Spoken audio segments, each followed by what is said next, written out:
mouth is closed.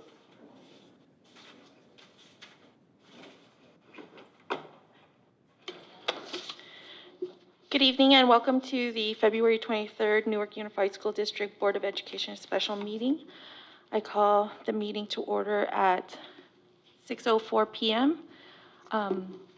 In regards to 1.1 meeting practices and information, we are holding in-person board meetings at our district boardroom and are following the state's and Alameda County's safety guidelines for public gathering. Please refrain from attending in-person meeting if you have COVID-related symptoms.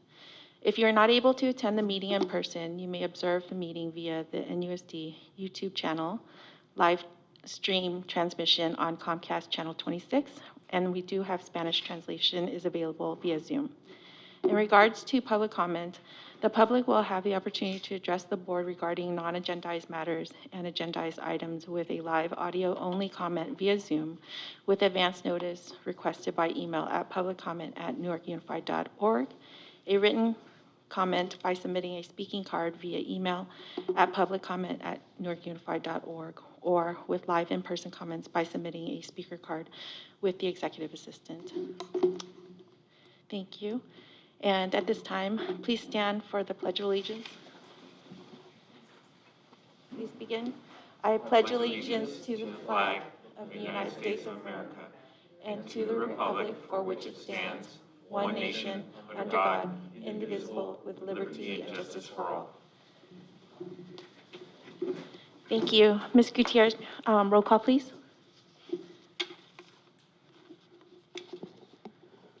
Member Zhang? Yes. Member Marquez? Present. Vice President Grindal? Here? President Zhang? President Nguyen? Here. We have student member Rosani Ortiz absent and member Hill absent. Thank you. Item 2, approval of the agendas. Are there any public comments on this item? May I have a motion for approval of the agenda, please? I move to approve the agenda. I'll second. Motion made by Member Zhang, seconded by Member Grindel. How do you vote, Member Zhang? Yes. Member Marquez? Yes. Member Grindel? Yes. And I myself as yes as well, 4 yeas.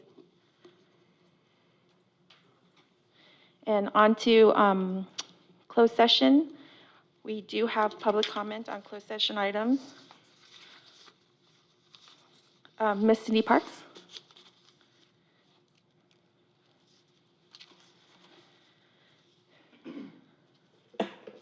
Looks kind of barren up there. And actually, I'm kind of surprised that you're holding this meeting this evening because you don't have the full board. Normally, when it's an executive in the past, it's always been something that they've looked for, is having a full board, but whatever.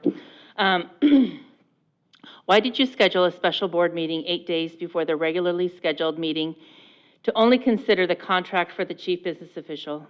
A contract that doesn't expire for over 3 months. It seems very shady.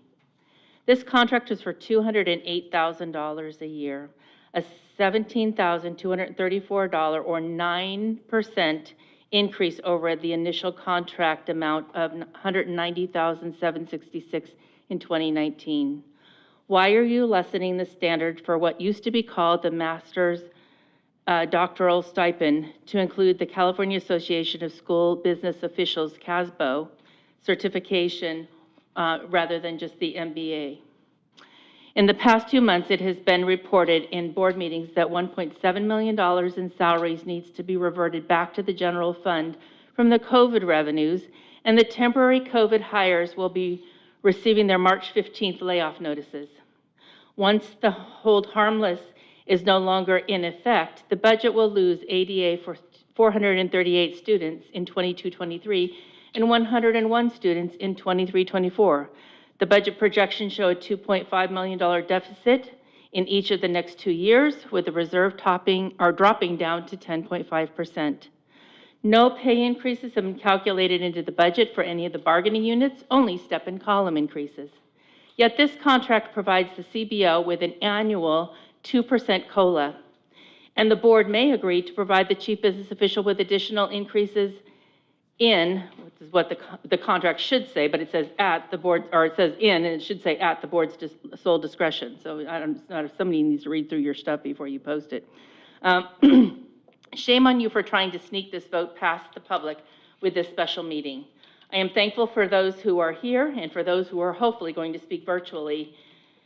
I have no doubt the outcome of this meeting will circulate through the staff and the community, even though this was scheduled in a very shady manner in my eyes. Thank you. Thank you, Ms. Parks. Our next speaker, Ms. Lori Eddings.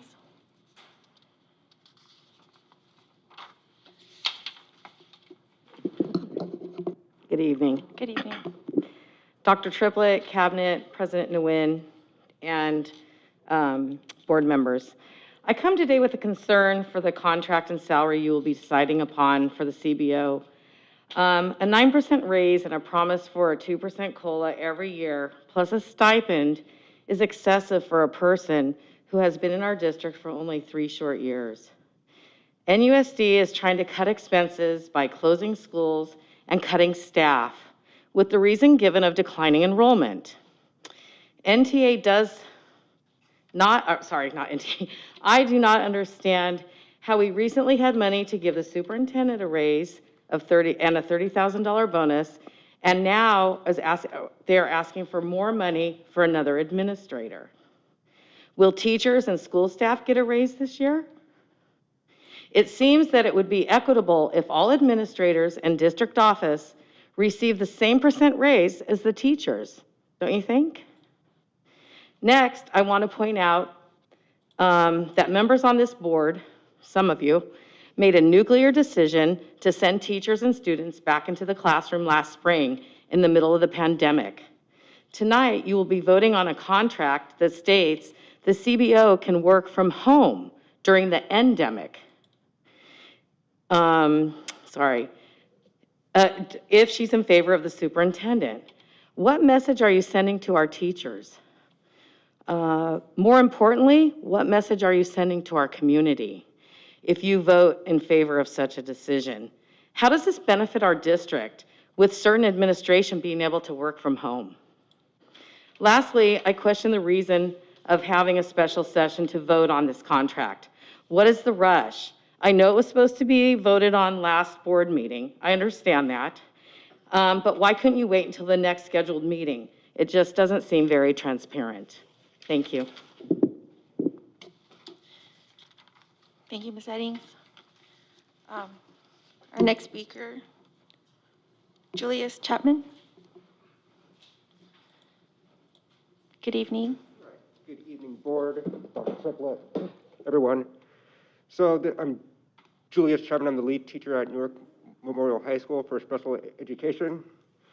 I am pretty concerned over a 9% raise that we're going to give to Chief Business Officer. Also, if we're going to give her or him a 9% raise, can we also give the teachers a 9% raise too? I feel that if we are all forced to not take a raise, which we're not looking to give teachers, we should not give one to anybody. So an injury to one is an injury to all. At the high school, we have 3 special education vacancies. We need the 9% boost to be able to keep being competitive with other districts. New Haven, Fremont, Palo Alto, they have large gaps between where we are and where they are. We need to be able to staff our schools properly. With a 9% rate, we at least have a chance to be able to start to fill our schools. It's very difficult to work in a school that doesn't have enough staff. We're constantly working more than we should. Also, that's taken away from our students. So I want to make sure that we are working in the right direction. We're looking for quality teachers. We shouldn't be going to contracting people. Getting contract staff is not the same as having a person on our contract.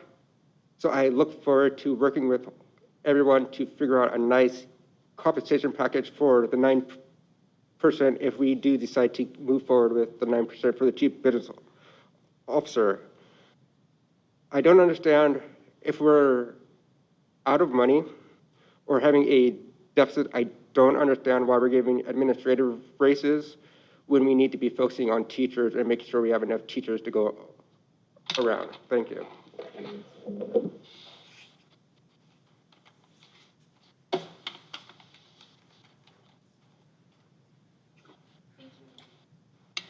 Thank you, Mr. Chapman. Our next speaker, Ms. Maria Huffer.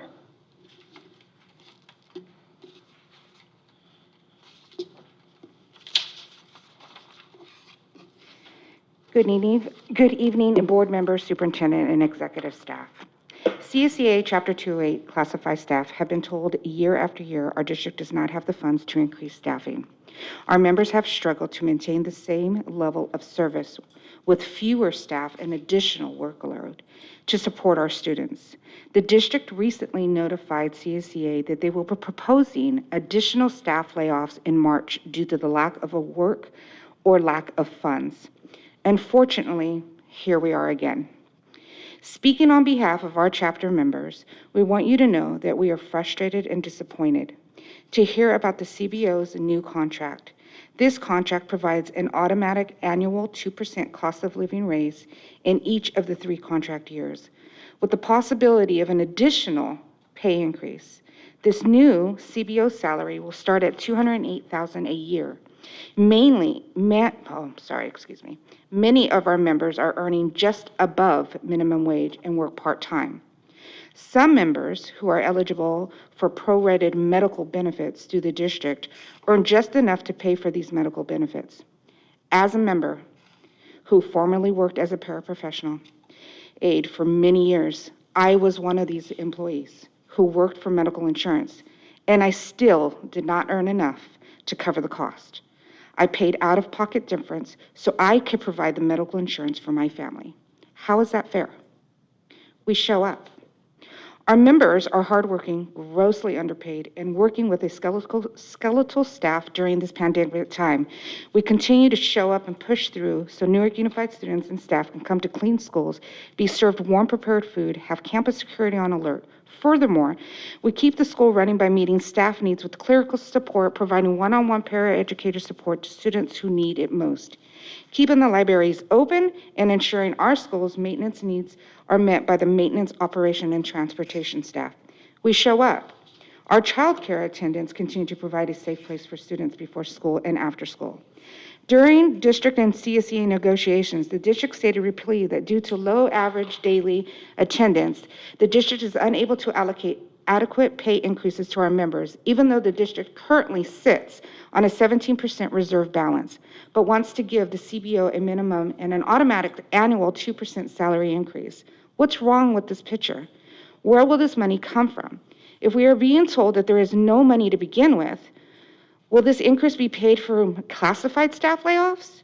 CSEA continues to be the hardworking support staff who is often overlooked by district administration and the school board. What more do you expect from us? If there truly is a lack of funds, is the board robbing from classified to pay for executive salary increases? CSEA is asking you to consider these difficult questions and vote no on this contract. This is not the time. We've heard explanations and excuses given to the community, staff, and student as to why our members can't be provided well-deserved raises. Thank you, Ms. Huffer. Can you please wrap it up? Sure. Thank you. How can you justify this new contract for CBO? If you vote yes, we expect that the district will remember to include adequate salary increases for our members during negotiations after allocating funds to increase the pay of a district top executive. We show up and will remember. Thank you. Thank you so much. Our next speaker, Ms. Kat Jones.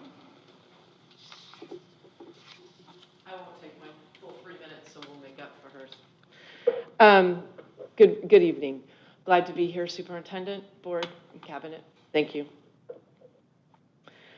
My understanding after talking to a friend today is that tonight's special meeting is regarding the CBO's raise. I'm going to be really short about this. It's not just a one-time 2% raise that will repeat for 3 years. That is what you're asking for, but there is more to it than that. Additionally, the CBO would be benefiting financially from other duties that would be done on behalf of the district. So I have one very simple question. Why do you need, that I need clarification on? Why would you approve this raise if the CBO is supposed to be cutting $2.5 million from the budget? So we're rewarding the person who is cutting the budget. That does not make sense to me. I have been treasurer for our union, and I understand how books and finances and budgets work.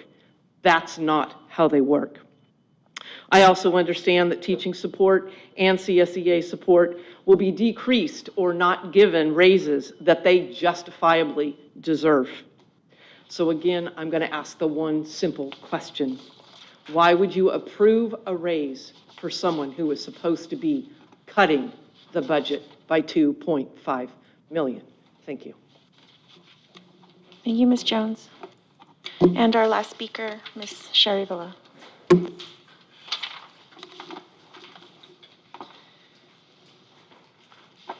Hello, Mr. Triplett, board members.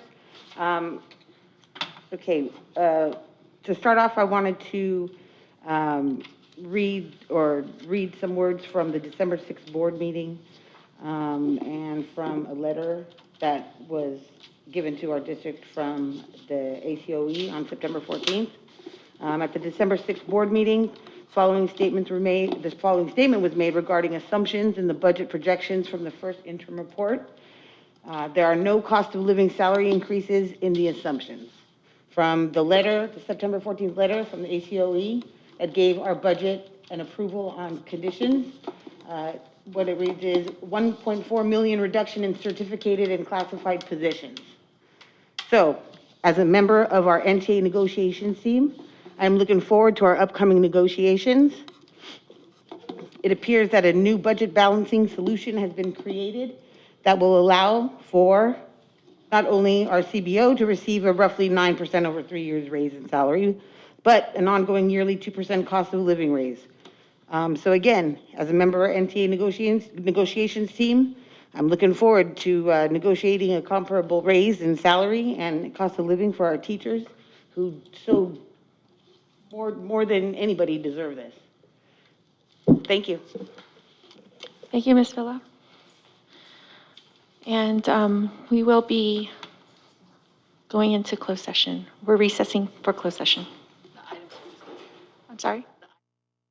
Oh, so, yes, in closed session, we will be discussing item 3.1, conference with labor negotiators, employee group, NUMA, unrepresented supervisors, and contracted management chief business official. Thank you.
online public comment. Uh, Eric Tam, you may begin. Hi, Board. Good evening, Board. Tonight I am speaking in the hopes that the Board will reconsider the terms of this contract. To my understanding, the CBO is responsible for and owns the teams in the areas of finance, the MOT, and business office operations. In case the CBO doesn't directly own these teams, I would challenge that the whole executive leadership should be held accountable. In the area of financial control, the most recent audit found $436,000 of question costs from the unduplicated funding formula for pupil counts. Not only is NUSD at risk of losing the money, why was there a disconnect between our finance team highlighting it in February 2022 versus the auditor confirming knowledge of this in June 2021?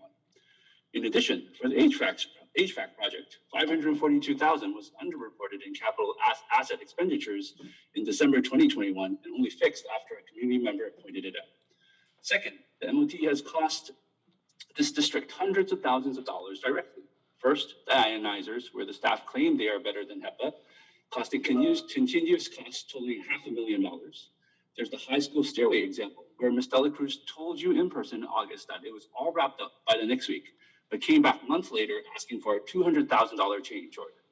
All of these examples were under her tenure as CPO. Third, I wanted to talk about the business operations supporting CPRA process. First, I want to acknowledge that the CPRA process has started moving again, from total silence to now acknowledgement and fulfillment of some of these requests. Even though there is movement, simple CPRA requests for invoices or purchase orders or a copy of a report takes many, many months. This demonstrates the lack of proper processes to support CPRA in a timely manner, and unfortunately puts NUSD at litigation exposure, which you already have lost a case this year. Finally, thank you, Ms. Parks and all the teachers, highlighting the 9% pay raise with 2% cost of living improvement. We're going to close schools and next agenda item plan to lay off staff, but we can give raises and bonuses to this executive team. Based on these clear examples of direct financial impact to NUSD's bottom line, I urge the board to please reconsider this contract, especially clause 6.2, termination without cause, 10-month buyout protection. Please, does this CPO and executive leadership performance this year warrant such a lucrative contract? Thank you. Thank you, Mr. Tam. Okay, on to item 5.1, approval of the Chief Business Official Employment Agreement. Dr. Triplett? Thank you, President Nguyen, and good evening to the board and staff and public. We're really honored to bring this forth, this contract. Ms. Dela Cruz has been doing an outstanding job, and we really are appreciative of all her work, and we are very hopeful that she will be able to continue with us. Thank you. Are there any comments or questions from our Member Zhang? Member Grandal? Yeah, I'd like to clarify a few points that were made by public commenters. First of all, I'd like to thank the superintendent for the brief report. And in my experience, our chief business official is excellent, and we need to do what we can to retain her. I did want to indicate that there was a lot of hyperbole being put out in the public commenting. This contract does not include a 9% increase. It includes a 2% includes 2% cost of living increases, and also it also includes a recognition that the certification is equivalent to a master's degree. In fact, a certification is more valuable, in my opinion, than a sort of a random MBA. So the certification that is discussed in that contract is actually much more relevant, in my opinion, to the performance of the CBO. So with that, I'm happy to make a motion when you're ready. Yes, Madam President. I'm happy for you to make the motion. I'll move approval of the Chief Business Official Employment Agreement. I second it. Motion made by Member Grandal, seconded by Member Zhang. Member Zhang, how do you vote? Yes. Member Marquez? Yes. Member Grandal? Yes. And myself is yes as well. Oh, shoot. I forgot. I forgot to read it. Marcus? No, I did. Okay, good. 4 ayes. Member Hill absent.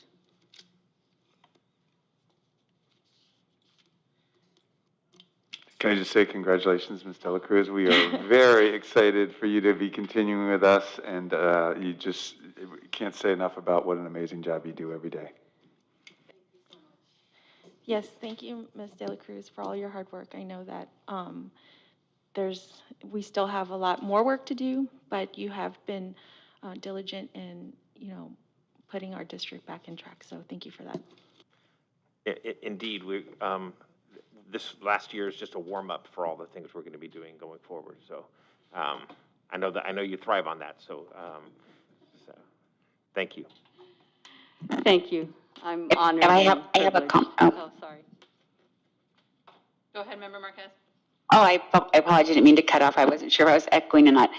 Ms. De La Cruz, I would like to share with you that I am very appreciative of your enthusiasm as well as your dedication to what you've demonstrated and your willingness to work the hours and to put Newark Unified first and foremost. So thank you for that, and I look forward to years of working with you. Thank you, Member Marquez. Thank you. I look forward to working with all of you, and I appreciate the confidence that you've put on me, and I'll do my best. Thank you again. So on to adjournment. Make it a motion to adjourn. I move to adjourn the meeting. I'll second. Motion made by Member Zhang, seconded by myself. How do you vote, Member Zhang? Yes. Member Marquez? Yes. Member Grindel? Yes? And myself is yes as well. So 4 ayes. Meeting adjourned at 6:47 p.m.